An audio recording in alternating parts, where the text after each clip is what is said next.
Carbon and stability के कुछ questions मैंने आपको पहले दिए थे, उसका डिस्कशन भी हम कंप्लीट कर चुके हैं।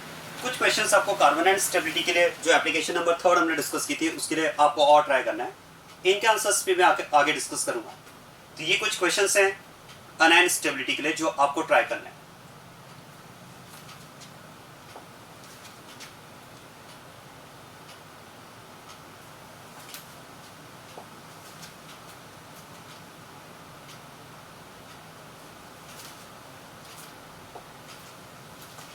अब इसके बाद में एप्लीकेशन नंबर 4 आज हम स्टार्ट कर रहे हैं और एप्लीकेशन नंबर 4 में जो हमें डिस्कस करना है that is reactivity of halides for the reactions which involve formation of carbocation as an intermediate. अगर आपको डिफरेंट हैलाइड्स गिवन हो लाइक R1X एंड R2X और इन हैलाइड्स का आपको उन रिएक्शंस के लिए रिएक्टिविटी कंपैरिजन करना हो जिनमें इंटरमीडिएट कार्बेटाइन हो, ध्यान देना, for those reactions which involve formation of carbatine as an intermediate.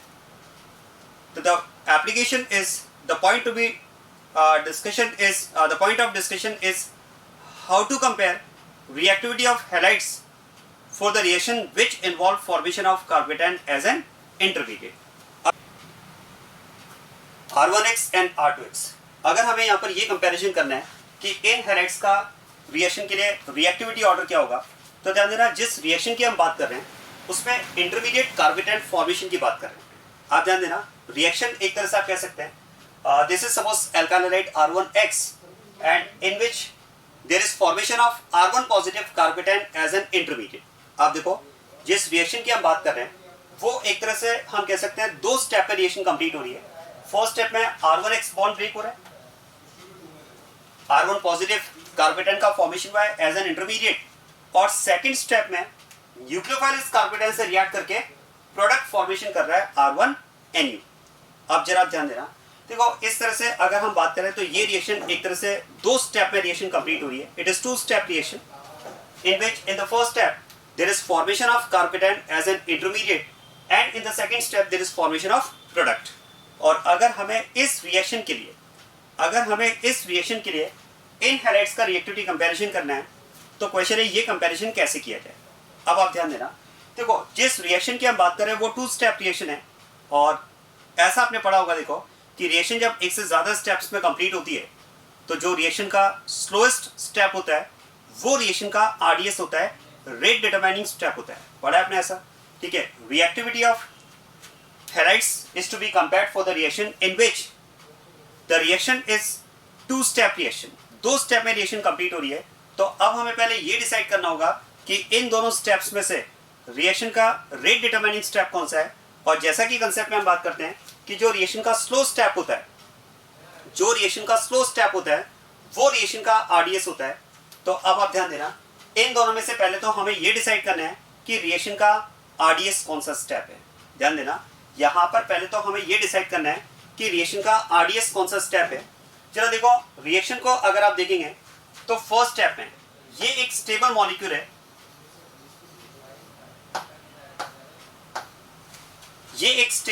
है, जो रिएक्शन में एक इंटरमीडिएट में कन्वर्ट हुआ है।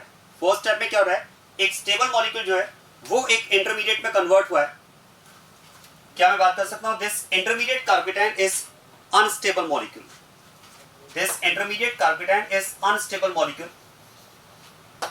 क्योंकि यहां पर अगर आप ध्यान दें तो कार्बन का ऑक्टेट इनकम्प्लीट हुआ है तो एक अनस्टेबल मॉलिक्यूल का फॉर्मेशन हुआ है। And in the second step there is formation of product. क्या हम बात कर सकते हैं, product is again a stable molecule. ये जो प्रोडक्ट यहां पर बना है that is again a stable molecule.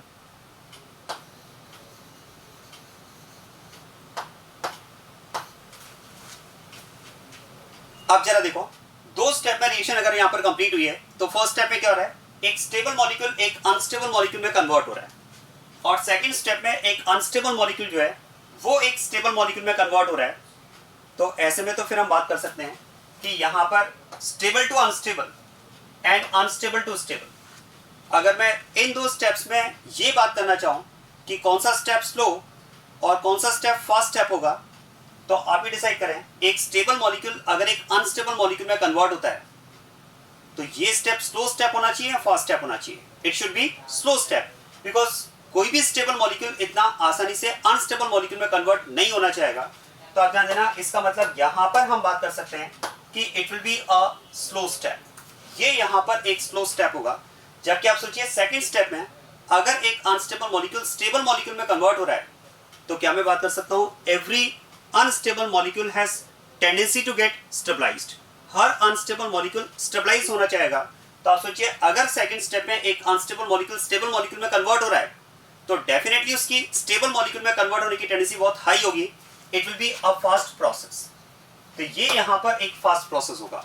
मतलब इन दो स्टेप्स में हम कह सकते हैं first step of the reaction is slower step as compare to second, और अगर फर्स्ट स्टेप स्लो स्टेप है तो फिर तो इस फर्स्ट स्टेप के लिए हम बात कर सकते हैं it will be rate determining step of the reaction. ये यहां पर रिएक्शन की रेट डिटरमाइनिंग स्टेप होगी। क्या ये बात समझ में आ रही है? सेकेंड स्टेप की अगर हम बात करें तो ये रिएक्शन का फास्ट स्टेप है। अब देखो, अगर यहां पर हम बात कर रहे हैं कि रिएक्शन का फर्स्ट स्टेप आरडीएस है, ये अगर रिएक्शन की रेट को डिसाइड कर रहा है, तो बस हमें यहां पर ये चेक करना होगा कि इन दोनों हैलाइड्स के लिए, जो हैलाइड्स हमें कंपैरिजन के लिए गिवन है, इन दोनों हैलाइड्स के लिए कौन से वाले हैलाइड में रेट डिटरमाइनिंग स्टेप जो है, फर्स्ट स्टेप जो है, वो जल्दी कंप्लीट हो रही है।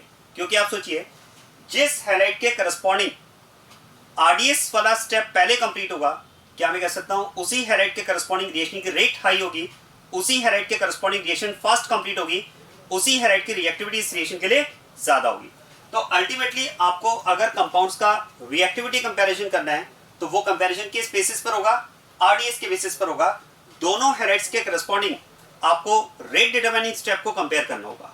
अब जरा देखो, हमें अगर दोनों की आरडीएस को कंपेयर करना है, ध्यान देना, अगर हमें यहां पर दोनों की आरडीएस को कंपेयर करना है,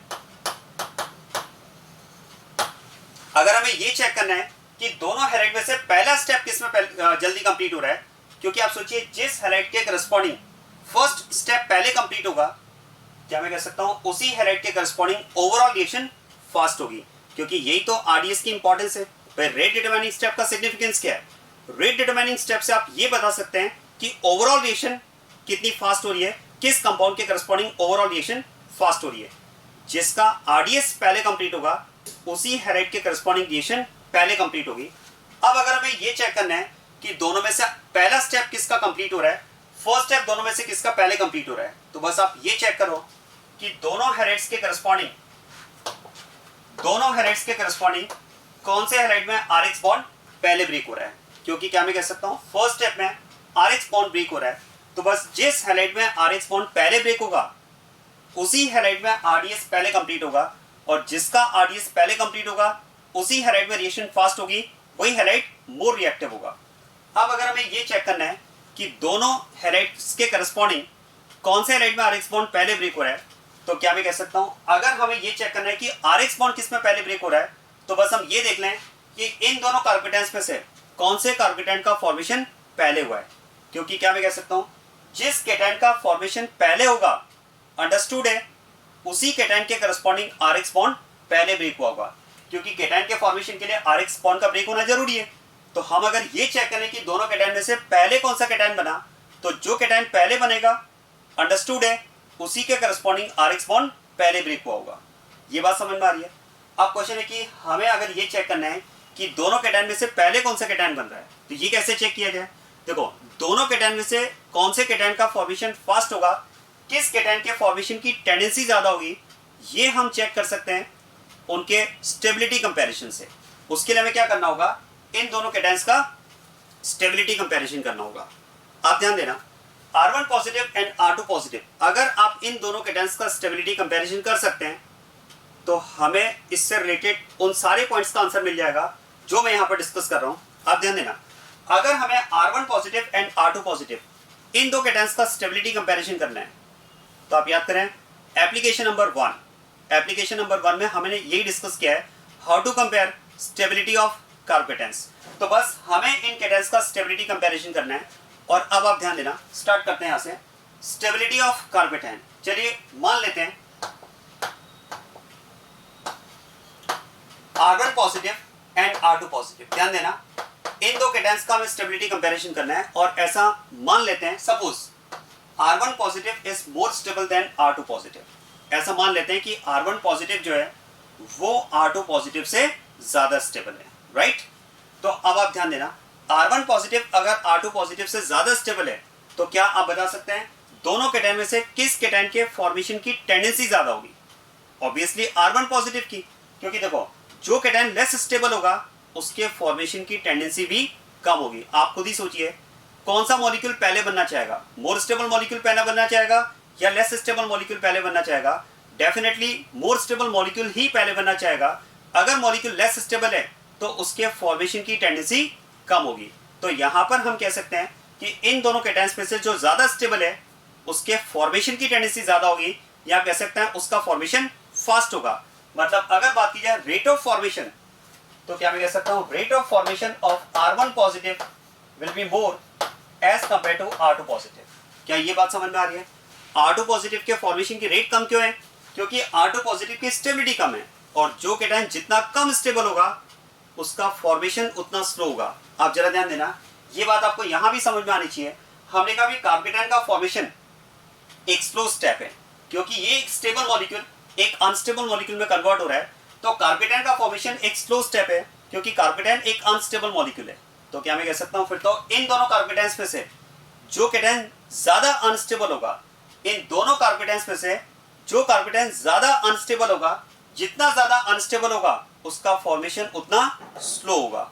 तो अगर हमने ऐसा कंसिडर किया है कि R2 पॉजिटिव की स्टेबिलिटी R1 पॉजिटिव से कम है, तो अगर R2 पॉजिटिव की स्टेबिलिटी कम है मतलब R2 पॉजिटिव अगर ज्यादा अनस्टेबल है, अनस्टेबल तो R1 पॉजिटिव ही है, लेकिन अगर हम मान रहे हैं कि R2 पॉजिटिव ज्यादा अनस्टेबल है तो जितना ज्यादा अनस्टेबल होगा उसका फॉर्मेशन उतना स्लो होगा। तो rate of formation of R2 positive will be less as compare to R1 positive. और ये हमने कैसे चेक किया? इनकी स्टेबिलिटी के बेसिस पर। और स्टेबिलिटी हमने कैसे कंपेयर की है? Application number 1। अब एक बात सोचिए, अगर R1 पॉजिटिव और R2 पॉजिटिव के रेट ऑफ फॉर्मेशन में हम अगर ये बात कर रहे हैं कि R1 पॉजिटिव का फॉर्मेशन फास्ट हो रहा है, ध्यान देना, अगर हम ये बात कर रहे हैं कि R1 पॉजिटिव का फॉर्मेशन फास्ट हो रहा है तो फिर तो मैं कह सकता हूं R1 पॉजिटिव का फॉर्मेशन अगर फास्ट हो रहा है तो फिर तो R1X बॉन्ड फास्ट ब्रेक हुआ होगा। R1X बॉन्ड के बॉन्ड फिशन की जो रेट है वो ज्यादा रही होगी, क्योंकि आप सोचिए अगर R1 पॉजिटिव का फॉर्मेशन फास्ट हो रहा है, जैसा कि हम यहाँ पर कंपैरिजन में कर रहे हैं, तो R1 पॉजिटिव का फॉर्मेशन अगर फास्ट हो रहा है तो इसका फॉर्मेशन फास्ट तो तभी हुआ होगा ना जब R1X बॉन्ड फास्ट ब्रेक हुआ होगा। तो अगर बात की जाए rate of RX bond fission, तो क्या मैं कह सकता हूं rate of RX bond fission it is R1X greater than R2X। R1X greater than R2X। R1X में बॉन्ड फिशन की रेट ज्यादा होगी R2X के कंपैरिजन में। ऐसा क्यों कह रहे हैं समझ में आ रहा है ना? क्योंकि R1X बॉन्ड अगर फास्ट ब्रेक होगा तभी तो R1 पॉजिटिव का फॉर्मेशन फास्ट हुआ होगा ना। और R1 पॉजिटिव का फॉर्मेशन क्यों फास्ट हुआ होगा? क्योंकि R1 पॉजिटिव की स्टेबिलिटी ज्यादा है और जिसकी स्टेबिलिटी ज्यादा होगी उसके फॉर्मेशन की टेंडेंसी ज्यादा होगी, वो जल्दी बनना चाहेगा। लेस स्टेबल मॉलिक्यूल के फॉर्मेशन की टेंडेंसी कम होगी, वो बाद में बनना चाहेगा। क्योंकि आप सोचिए जितना केटायन ज्यादा अनस्टेबल होगा उसका फॉर्मेशन उतना स्लो होगा। क्लियर बात ये? और आप सोचिए अगर R1X बॉन्ड पहले ब्रेक हो रहा है तो बस फिर तो हम कह सकते हैं कि जिस कंपाउंड में बॉन्ड पहले ब्रेक होगा, जिसका RX बॉन्ड पहले ब्रेक होगा उसका RDS पहले कंप्लीट होगा, और जिसका RDS पहले कंप्लीट होगा तो फिर तो हम कह सकते हैं उसके रिएक्शन की रेट ज्यादा होगी। और अगर R1X के करस्पॉन्डिंग रिएक्शन की रेट ज्यादा है तो फिर तो हम कह सकते हैं इसका मतलब R1X is more reactive than R2X। R1X की रिएक्टिविटी जो है वो R2X के कंपैरिजन में ज्यादा है। क्या बात समझ में आ रही है? क्लियर हो रही बात ये? तो इस तरह से यहां पर हमने एल्काइल हैलाइड की रिएक्टिविटी को अगर आप देखेंगे तो रिस्पेक्टिव इंटरमीडिएट की स्टेबिलिटी से रिलेट किया है। और अगर आप ध्यान दें यहां पर तो stability of intermediate and reactivity of halide दोनों को अगर आप रिलेट करें तो कौन सा हैलाइड ज्यादा रिएक्टिव है? वो हैलाइड ज्यादा रिएक्टिव है जिसके करस्पॉन्डिंग बनने वाला कार्बोकेटायन मोर स्टेबल है। तो फिर तो आप देखो इस ऑर्डर के अकॉर्डिंग यहां पर एक रिलेशन हम ये दे सकते हैं, reactivity of compound is directly proportional to stability of intermediate. ध्यान देना, it is directly proportional to stability of intermediate R positive. और ये जो रिलेशन मैं यहाँ पर डिस्कस कर रहा हूँ ये काफी इंपॉर्टेंट रिलेशन है, क्योंकि इसका यूज हम आगे भी एप्लीकेशंस पे करने वाले हैं, आगे भी इसका काफी यूज आपको मिलेगा। Reactivity of compound Rx is directly proportional to stability of intermediate R positive. वो हैलाइड ज्यादा रिएक्टिव है जिसके करस्पॉन्डिंग बनने वाला कार्बोकेटाइन ज्यादा स्टेबल है। अब एक बात समझना, देखो यहाँ पर इस रिलेशन के बाद में, इस रिलेशन को डिस्कस करने के बाद में कई बार स्टूडेंट के माइंड में एक कंफ्यूजन क्रिएट होता है। ये एक कंफ्यूजन क्रिएट होता है कि सर आपने रिएक्टिविटी और स्टेबिलिटी को डायरेक्ट कैसे रिलेट कर लिया। हम तो ये जानते हैं कि जब रिएक्टिविटी ज्यादा होती है तो स्टेबिलिटी कम होती है। देखो रिएक्टिविटी और स्टेबिलिटी में अगर आपके माइंड में ये कंसेप्ट है कि reactivity and stability have inverse relationship, कि रिएक्टिविटी अगर ज्यादा होती है तो स्टेबिलिटी कम होती है, तो वो कंसेप्ट आपके माइंड में सही है। लेकिन वो कंसेप्ट किसके लिए? For the same molecule. वो कंसेप्ट तो सेम मॉलिक्यूल के लिए ना। अगर मैं इस मॉलिक्यूल की बात करूं कि अगर मैं ऐसा बोलता हूं कि ये मॉलिक्यूल ज्यादा रिएक्टिव है, तो फिर अंडरस्टूड है ना कि अगर इसकी रिएक्टिविटी ज्यादा है मतलब इसकी स्टेबिलिटी कम होगी। तो सेम मॉलिक्यूल के लिए हम बात कर रहे हैं कि अगर इसकी रिएक्टिविटी ज्यादा है तो इसकी स्टेबिलिटी कम होगी। लेकिन यहां पर अगर रिएक्टिविटी और स्टेबिलिटी को मैंने डायरेक्ट रिलेट किया है, अगर हम डायरेक्टली प्रोपोर्शनल होने की बात कर रहे हैं, तो यहां पर जरा इस बात को आप ध्यान देना कि हम रिएक्टिविटी और स्टेबिलिटी अलग अलग मॉलिक्यूल्स की ले रहे हैं।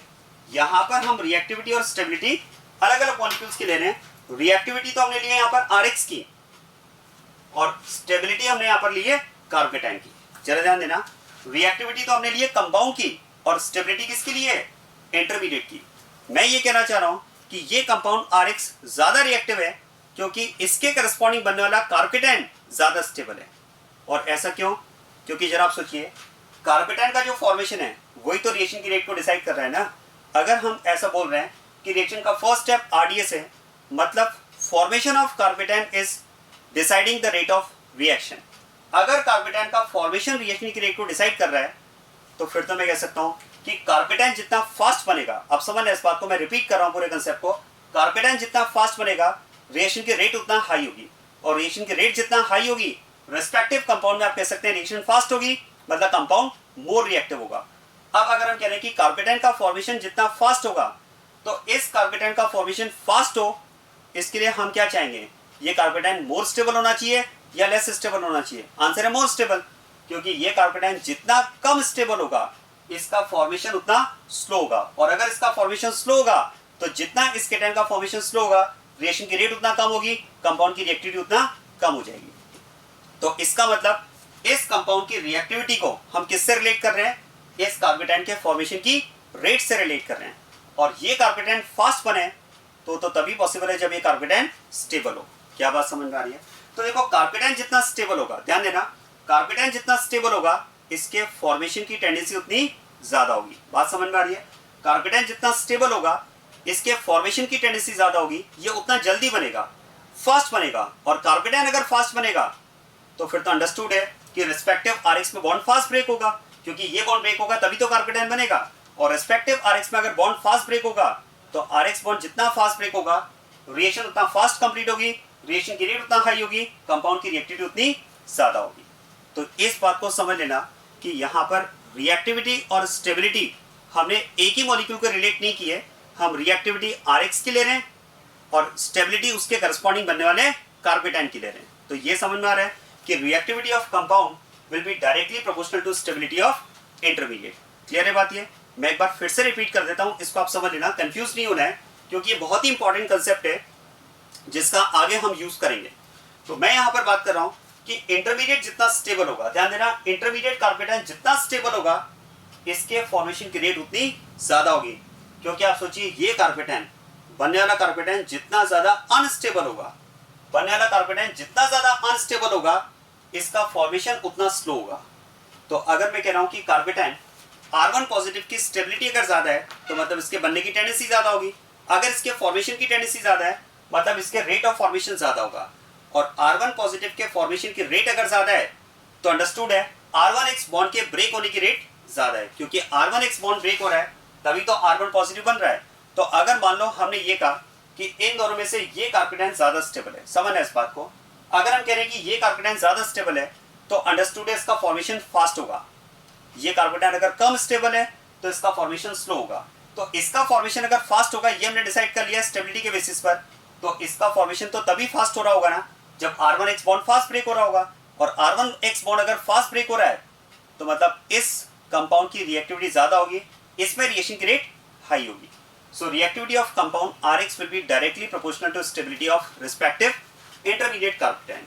तो अल्टीमेटली आपको क्या करना है, देखो अगर दो हैलाइड्स का रिएक्टिविटी कंपैरिजन करना है तो आसान है, आप उनके करस्पॉन्डिंग बनने वाले कार्बोकेटायंस का स्टेबिलिटी कंपैरिजन करें. और क्या मैं कह सकता हूं, जो कार्बोकेटायंस का स्टेबिलिटी ऑर्डर होगा वही रिस्पेक्टिव हैलाइड्स का रिएक्टिविटी ऑर्डर हो जाएगा. क्या क्लियर बात है? अल्टीमेटली इस एप्लीकेशन में आपको करना क्या है, देखो मान लो आपको अगर 4 हैलाइड्स दिए हुए और उनका अगर आपको रिएक्टिविटी कंपैरिजन करना है तो सबसे पहले तो आप उन 4 हैलाइड्स के करस्पॉन्डिंग कार्बोकेटायंस बना लो. सबसे पहले तो आप उन 4 हैलाइड्स के करस्पॉन्डिंग कार्बोकेटायंस बना लो और उन कार्बोकेटायंस का स्टेबिलिटी कंपैरिजन करो, और जो कार्बोकेटायंस का स्टेबिलिटी ऑर्डर होगा वही रिस्पेक्टिव हैलाइड्स का रिएक्टिविटी ऑर्डर हो जाएगा. क्लियर बात है? So this is about application number 4. क्या मैं कह सकता हूं, इस एप्लीकेशन में इनडायरेक्टली एप्लीकेशन नंबर 1 का ही यूज है, क्योंकि यहां भी आपको करना क्या है, जो हैलाइड्स आपको गिवन होंगे उनके करस्पॉन्डिंग कार्बोकेटायंस का स्टेबिलिटी कंपैरिजन करना है, जो हमने एप्लीकेशन नंबर 1 में किया था. बस डिफरेंस इतना सा होगा, एप्लीकेशन नंबर 1 में कार्बोकेटायन आपको डायरेक्टली गिवन होते हैं और यहां पर कार्बोकेटायन आपको बनाने, कैसे बनाओगे, RX बॉन्ड को ब्रेक करके, क्योंकि ये रिएक्शन की रेट को डिसाइड कर रहा है. तो अब इस एप्लीकेशन पर बेस्ड कुछ क्वेश्चंस हम डिस्कस करेंगे. एक क्वेश्चन बेस में डिस्कस कर रहा हूं, कंसेप्ट को आपको अप्लाई करके बता रहा हूं, फिर बाकी के क्वेश्चंस आपको ट्राई करने रहेंगे. राइट?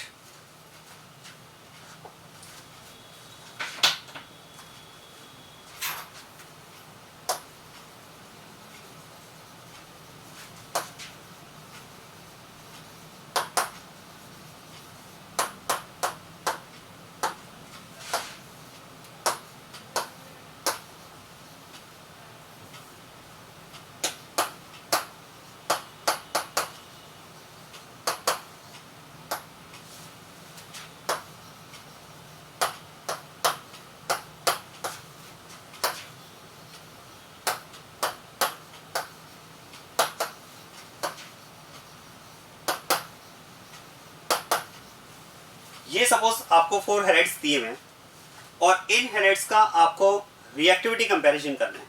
तो अब करना क्या है, देखो अगर हमें इनका रिएक्टिविटी कंपैरिजन करना है तो बस आप सबसे पहले इनके करस्पॉन्डिंग कार्बोकेटायंस बनाएं.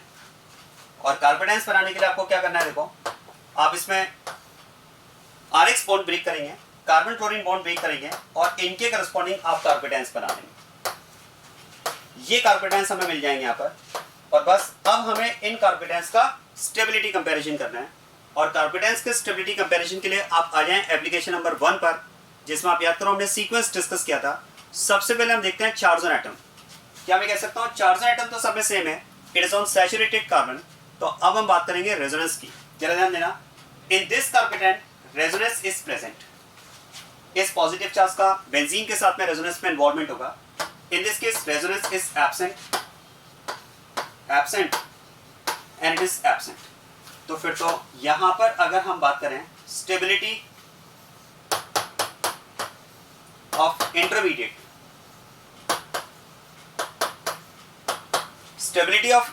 कार्बोकेटायन, तो क्या मैं कह सकता हूं, on the basis of resonance first is most stable. Right? अब सेकंड, थर्ड एंड फोर्थ इन सभी में रेजोनेंस एब्सेंट है, तो कंपैरिजन का बेसिस क्या होगा, इंडक्टिव इफेक्ट. और इंडक्टिव इफेक्ट की अगर हम बात करें तो ध्यान देना, in this carbocation 3 methyl groups are present for plus I effect. यहां पर पॉजिटिवली चार्ज्ड कार्बन से 3 मिथाइल ग्रुप्स बॉन्डेड हैं जिनका प्लस आई इफेक्ट ऑपरेट होगा. यहां पर अगर बात की जाए तो 2 methyl groups are available for plus I and in this case 1 methyl group is available for plus I. और जैसा कि हमने डिस्कस किया, प्लस के लिए प्लस अच्छा, जितना प्लस आई इफेक्ट ज्यादा होगा केटायन उतना ज्यादा स्टेबल होगा. तो फिर तो इन 3 केटायंस में अगर बात की जाए तो ऑर्डर हो जाएगा इसमें 2, 3 एंड 4.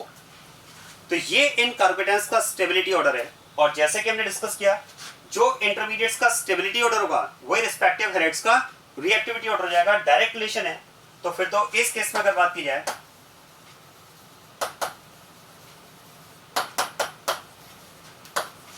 तो reactivity of RX it will be 1 2 3 and 4। आया समझ में?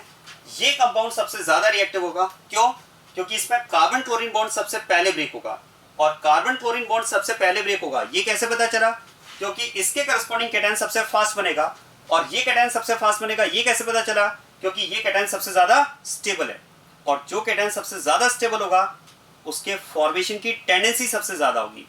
जितना कैटायन कम स्टेबल होगा, ध्यान देना, जितना कैटायन की स्टेबिलिटी कम होगी उसका फॉर्मेशन उतना स्लो होगा। फॉर्मेशन स्लो होगा तो रिएक्शन की रेट कम होगी, रिएक्शन की रेट कम होगी तो रिएक्शन स्लो हो जाएगी, रिएक्शन अगर स्लो होगी मतलब रिस्पेक्टिव कंपाउंड की रिएक्टिविटी कम हो जाएगी। तो इस तरह से आपको हैलाइड्स का रिएक्टिविटी कंपैरिजन करना है इस एप्लीकेशन के लिए। क्लियर बात है? चलिए इस पर बेस्ड कुछ क्वेश्चंस मैं आपको देता हूं, और ये क्वेश्चंस आपको ट्राई करने रहेंगे, उनके फिर मैं आगे आंसर्स डिस्कस करूंगा।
तो ये कुछ हैलाइड्स आपको गिवन है, सेट ऑफ मॉलिक्यूल्स आपको गिवन है, जिनका आपको रिएक्टिविटी कंपैरिजन करना है।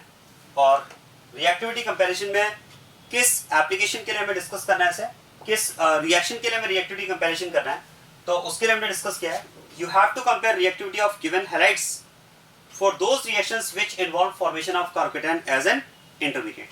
जो एप्लीकेशन हमने डिस्कस की, तो इन क्वेश्चंस को आप ट्राई करना, इनके आंसर्स फिर मैं आगे डिस्कस करूंगा।